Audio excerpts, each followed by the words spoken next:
Dear students, हमारे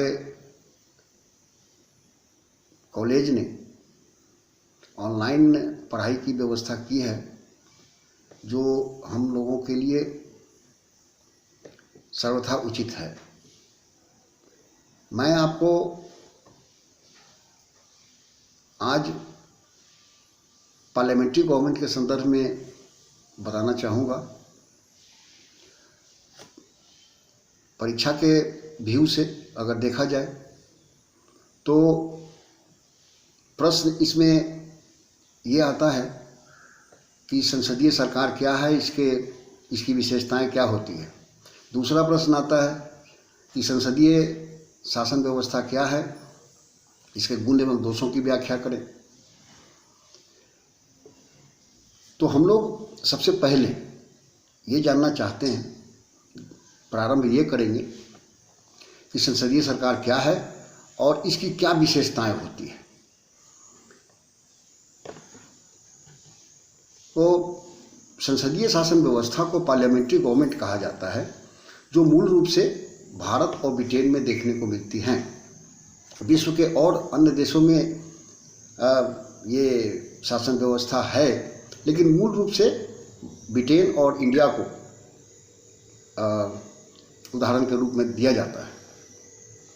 भारत में स्वतंत्रता के पश्चात संसदीय सरकार की स्थापना की गई और आज तकरीबन 70 वर्षों से हमारे यहाँ ये व्यवस्था चल रही है और इसी पर हमारा देश आगे की ओर बढ़ रहा है। संसदीय शासन व्यवस्था वैसी शासन व्यवस्था को कहा जाता है जिसमें कार्यपालिका एवं व्यवस्थापिका के संबंध मधुर होते हैं और कार्यपालिका अपने पद पर तभी तक बनी रह सकती है जब उसे व्यवस्थापिका का समर्थन प्राप्त हो।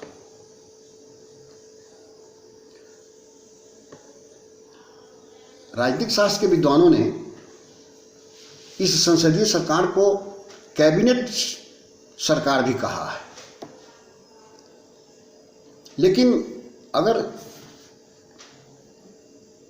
नज़दीकी रूप से देखा जाए तो संसदीय शासन व्यवस्था में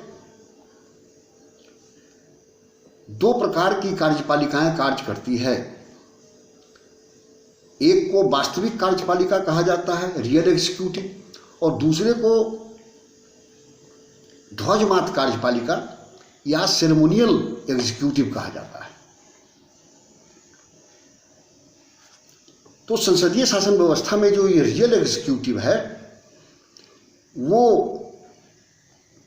वास्तव में लेजिस्लेटिव के सदस्य होते हैं, जैसे प्रधानमंत्री है या उसके कैबिनेट के जो सदस्य हैं, ये वास्तव में रियल एग्जीक्यूटिव हैं, बिकॉज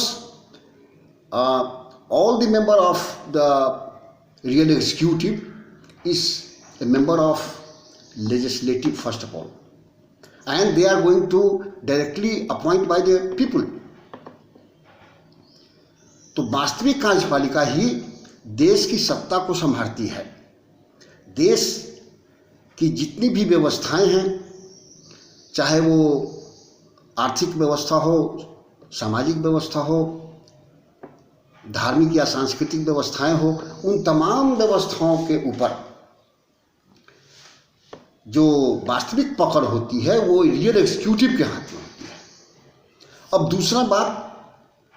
दूसरी बात जो आपने सेरेमोनियल की बात किया या सिंबॉलिक एग्जीक्यूटिव, ध्वजमात्र कार्यपालिका की बात आपने किया, तो ध्वजमात्र कार्यपालिका उस कार्यपालिका को कहा जाता है जो सिंबॉलिक है। जैसे राष्ट्रपति हमारा है, हमारे देश का जो राष्ट्रपति होता है, ब्रिटेन में जो राजा होता है, they are basically a symbolic executive. तो संसदीय शासन व्यवस्था का ये सबसे बड़ा गुण है या इसकी विशेषता आप कह सकते हैं कि इसमें रियल एग्जीक्यूटिव और सेरेमोनियल एग्जीक्यूटिव के बीच अंतर देखने को मिलता है। अगर हम अध्यक्षीय सरकारों में जाएं, अमेरिका में जाएं, जहां पे प्रेसिडेंशियल गवर्नमेंट है, तो वहां रियल एग्जीक्यूटिव वहां का राष्ट्रपति होता है और सेरेमोनियल एग्जीक्यूटिव भी वहां का राष्ट्रपति ही होता है। लेकिन भारत जैसे देशों में, ब्रिटेन में जहां संसदीय सरकार है, वहां मूल रूप से जो देश की शासन व्यवस्था है, जो देश का जो बागडोर है, वह रियल एग्जीक्यूटिव के हाथ में होता है। और जो सेरेमोनियल एग्जीक्यूटिव है, जो ध्वजमात्र कार्यपालिका है, वो साइड बाय साइड देश के आन बान और शान और प्रतिष्ठा का द्योतक होता है। इसीलिए राजनीतिक शास्त्र के विद्वानों ने इसे कैबिनेट सिस्टम ऑफ गवर्नमेंट भी कहा है। स्टूडेंट्स, इतनी बातों को जानने के पश्चात हम मूल रूप से ये जानना चाहेंगे कि वास्तव में जो संसदीय सरकार है, इसकी क्या विशेषताएं हैं।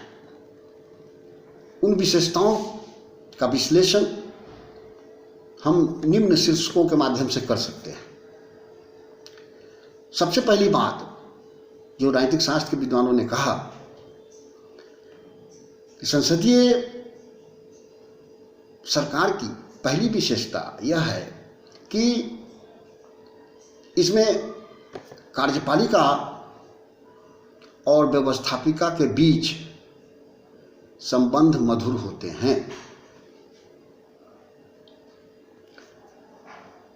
हमने अभी अभी थोड़ी देर पहले आपको ये बताया कि इसकी जो पहली विशेषता है, उसके संदर्भ में जो राजनीतिक शास्त्र के विद्वानों ने कहा कि इसके दोनों के बीच के संबंध मधुर होते हैं। Because I told you the members of the executive is first of all the members of the legislative, and we know that the legislative members are going to elect by the people directly through the adult franchise. तो जो देश की जो शासन व्यवस्था है, वो शासन व्यवस्था इस एग्जीक्यूटिव और लेजिस्लेटिव दोनों के म्यूचुअल अंडरस्टैंडिंग से आगे बढ़ता है। संबंध जब अच्छे होते हैं तो देश की जो तमाम जो व्यवस्थाएं हैं, जो सिस्टम्स हैं, वो सब सारे सिस्टम्स काफ़ी तेज़ी से आगे की ओर ग्रोथ होता है। हमारा इकोनॉमिक सिस्टम ग्रोथ रेट बढ़ जाता है, हमारी पॉलिटिकल स्टेबिलिटी बढ़ती है, हमारा जो सामाजिक ताना बाना है वो स्ट्रांग बनता है। इसीलिए राजनीतिक शास्त्र के विद्वानों ने कहा कि इनके बीच का संबंध मधुर होता है। इस संदर्भ में जो दूसरी बात जो हम आपको बताना चाहते हैं, जो इसकी दूसरी विशेषता है, जिसके संदर्भ में राजनीतिक शास्त्र के विद्वानों ने कहा, वो यह है कि व्यवस्थापिका और कार्यपालिका दोनों एक साथ जब देश की बागडोर, जब सत्ता को आगे की ओर ले जाते हैं, तो देश का न केवल सम्मान बढ़ता है, बल्कि हमारे देश की जो विविध व्यवस्थाएं हैं वो स्ट्रांगली आगे की ओर बढ़ती है। ये अंतर हम लोग को समझना बहुत जरूरी है कि जो व्यवस्थापिका है और जो कार्यपालिका है, संसदीय सरकार में ये व्यवस्थापिका और कार्यपालिका एक ही सिक्के के दो पहलू हैं। व्यवस्थापिका कार्यपालिका के बगैर कोई कार्य नहीं कर सकती है और न ही कार्यपालिका व्यवस्थापिका के सपोर्ट के बगैर कोई काम कर सकता है। इसलिए यह बहुत आवश्यक है कि ये दोनों मिलकर म्यूचुअल अंडरस्टैंडिंग के तहत आगे की ओर बढ़ें, आगे की ओर काम करें। एक अन्य विशेषता जो इस संदर्भ में राजनीतिक शास्त्र के विद्वानों ने कहा कि जो कार्यपालिका है उसके कार्यकाल अनिश्चित होते हैं। ये अनिश्चित क्यों है, इसका विश्लेषण राजनीतिक शास्त्र के विद्वानों ने इस रूप में किया कि वास्तव में जो कार्यपालिका है अपनी तमाम शक्तियों के लिए वह व्यवस्थापिका के ऊपर निर्भर होती है। अगर वो व्यवस्थापिका के सदस्यों और व्यवस्थापिका सभा से मिलकर काम नहीं करे तो व्यवस्थापिका सभा अर्थात लेजिस्लेटिव अविश्वास का प्रस्ताव लाकर, एडजॉर्नमेंट मोशन लाकर उसको समय से पहले उस सरकार को गिरा सकती है। इसलिए एग्जीक्यूटिव के ऊपर, एग्जीक्यूटिव के सर के ऊपर हमेशा नंगी तलवार लटकी होती है और उसके कार्यकाल अनिश्चित होते हैं। इतिहास इस बात का गवाह है, विशेषकर हमारे देश में,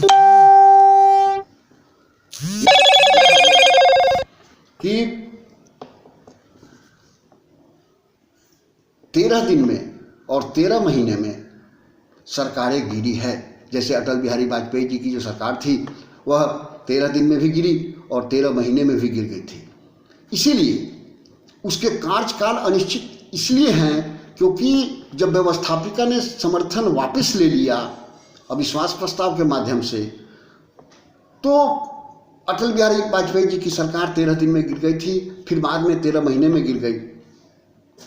इसलिए अगर सरकार चलाना चाहती है, एग्जीक्यूटिव जो रियल एग्जीक्यूटिव है, अगर वो देश का डेवलपमेंट करना चाहती है, देश को आगे ले जाना चाहती है द्रुत गति से, तो व्यवस्थापिका का समर्थन लेना ही होगा, उसके साथ तालमेल बैठा के आगे बढ़ना होगा, तभी देश आगे जा सकता है।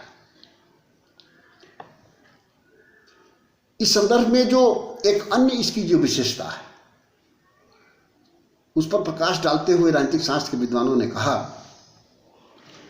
कि इसमें प्रधानमंत्री की जो भूमिका है वह काफी महत्वपूर्ण होती है। संसदीय शासन व्यवस्था में प्रधानमंत्री का पद काफी महत्वपूर्ण माना गया है, क्योंकि प्रधानमंत्री न केवल व्यवस्थापिका का सदस्य होता है बल्कि वह आम जनता का प्रतिनिधि भी होता है